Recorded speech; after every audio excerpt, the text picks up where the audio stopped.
सतगुरु जो चाहे सो कर दे, भरम पड़ो मत कोई, सेऊ धड़ पर शीश चढ़ाया, पीछे करी रसूली।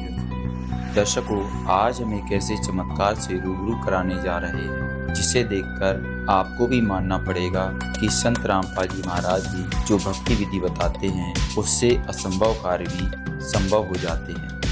इस चमत्कार से रूबरू कराने से पहले आपको बता दें कि संत रामपाल जी महाराज एक आध्यात्मिक गुरु हैं जो सतलोक आश्रम के संस्थापक हैं। वे गीता, वेद, पुराण, बाइबल, गुरु ग्रंथ साहिब व अन्य धर्म ग्रंथों के आधार पर सत ज्ञान प्रदान करते हैं।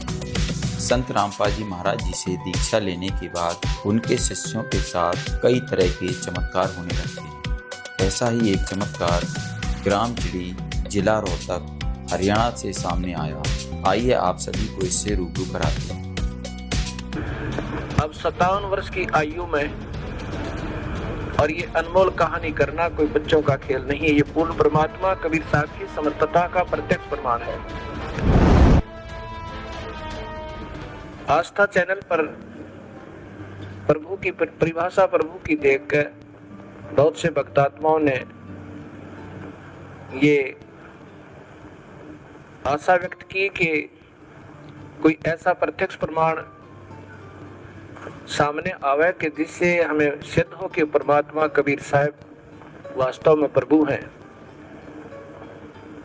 अब कबीर साहब कहते हैं कि पर्वत पर्वत में फिरा, कारण अपने राम, जब राम जैसे संत मिले जिन सारे सब काम।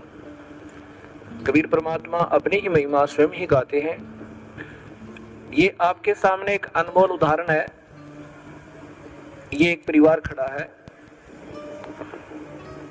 ये जिला रोहतक, हरियाणा के गांव चिड़ी के रहने वाले हैं और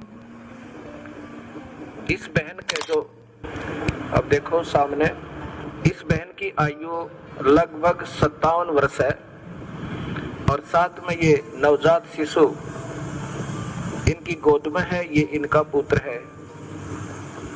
पहले ये सामने जो लड़की खड़ी है, ये सामने सुलोचना नाम की लड़की, ये बड़े वाली देखना, इसका नाम सुलोचना है। आपकी कितनी आयु है बेटी?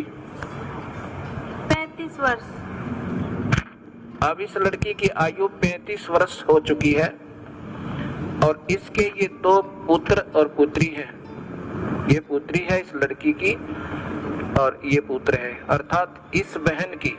देखना इसको, बड़ी वाली को। क्या नाम है तेरी माँ का? इस संतरा की ये तो बेटी है, बड़े वाली सुलोचना नाम है, जो 35 वर्ष की है। चित्र मारे ना सारे।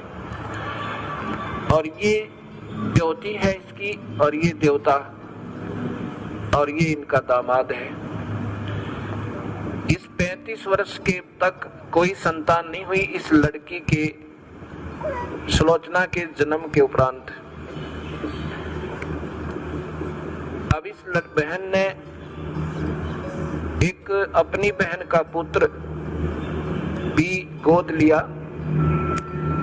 जब वो 10 वर्ष का हो गया तो उसकी मृत्यु होगी। उसकी मृत्यु के बाद ये पागल होगी। इस संतरा की ननंद गांव झांसुआ के अंदर ब्याही हुई है। वो बहुत बीमार रहती थी, सब जगह घूम ली थी, बर्बाद हो चुकी थी। और कबीर परमात्मा के चरणों में आते ही कर्म दंड कटते ही वो स्वस्थ होगी। 4 वर्ष हो गए। तब वो अपनी बीमारी का इलाज हो जाने के बाद उसने फिर अपनी इस भाभी से प्रार्थना की जिसका संतान नहीं थी, एक पुत्री होने के बाद। ये जो सामने आपने चित्र में पुत्र को लिए हुए दिखाई दे रही है। फिर इधर लो। उसने जाकर के अपनी भाभी से, संतरा से प्रार्थना की कि आप यहाँ नाम ले लो। ये पागल हो चुकी थी, ऐसे इसका इलाज भी करवाया गया कि ये पागल हो चुकी है, मेडिकल आदि में ले जाकर। तब इसने प्रार्थना की कि आप हमारे गुरुदेव इस दास का नाम बताया वहां चलो, उनसे उपदेश लो। कबीर परमात्मा की रजा से आपकी ये सूनी गोद भी भरी जा सके है। अब 57 वर्ष की आयु में और ये अनमोल कहानी करना कोई बच्चों का खेल नहीं है। ये पूर्ण परमात्मा कबीर साहब की समर्थता का प्रत्यक्ष प्रमाण है। ये नहीं मानी कि अब नहीं हो सकता कुछ भी, तब उसने बहुत प्रार्थना की, इसको कह सुन करके यहाँ ले आए इस आश्रम करौथा में। नाम लिया, नाम लेते ही परमात्मा कबीर परमेश्वर ने अनहोनी की।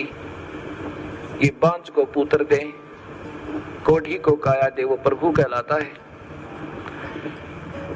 ये गर्भ रहा, ये बच्चा परमात्मा ने भेजा अपनी कृपा से। फिर भी इनके मन में शंका पैदा कर दी इन मूर्ख मार्गदर्शकों ने, क्योंकि ये तो बेचारी सोधी में थी नहीं, पागल हो चुकी थी। कहा कि तुम्हारे देवता प्रसन्न होगे, ये तो ऐसे होना ही था। ये 35 वर्ष तक देवता कहाँ जा रहे थे इनके। यही ये मूर्ख जो मार्गदर्शक कि कहीं तुम्हारी प्रभुता और तुम्हारे ये रोजी रोटी समाप्त ना हो जाए। फिर भी गुमराह करने की चेष्टा की। इनके दिल से यहाँ की आस्था हट गई और फिर अपनी उन्हीं देवी देवताओं के चक्कर में पड़ गई। ये लड़का 14 महीने तक माँ के गर्भ से बाहर नहीं आया। सब डॉक्टर बच लिए कि ये लड़का शायद खत्म भी हो जा बालक। फिर वही जिसने इसको नाम दिलाया था, इसकी ननंद, वो गांव गई और उसने कहा कि नादान ने जुल्म कर दिया। ऐसे प्रमाण, प्रत्यक्ष प्रमाण के बाद भी तुम्हारी बुद्धि भ्रष्ट होगी, चलो जाकर माफी मांगे, दोबारा उपदेश ले। तब ये बेचारी यहाँ आई और जो भी उन देवता का दर रखा था वो कुर्डियां बठो क्या ठा गए। नाम लेकर गई, दोबारा माफी मांगी कि मेरे से गलती होगी। तब तीसरे दिन इस लड़के का जन्म हुआ। बोलो सतगुरुदेव की जय। ये सामने आप फिर देखिए इसी पुण्य परिवार को। आज इनसे पूछ कर देखो इन्होंने कितने देवी देवता पूजे थे और क्या क्या इन्होंने ना किया होगा। और कबीर परमेश्वर ने ये सुख दिया जो पृथ्वी पर कोई नहीं दे सकता। ये वो परमात्मा है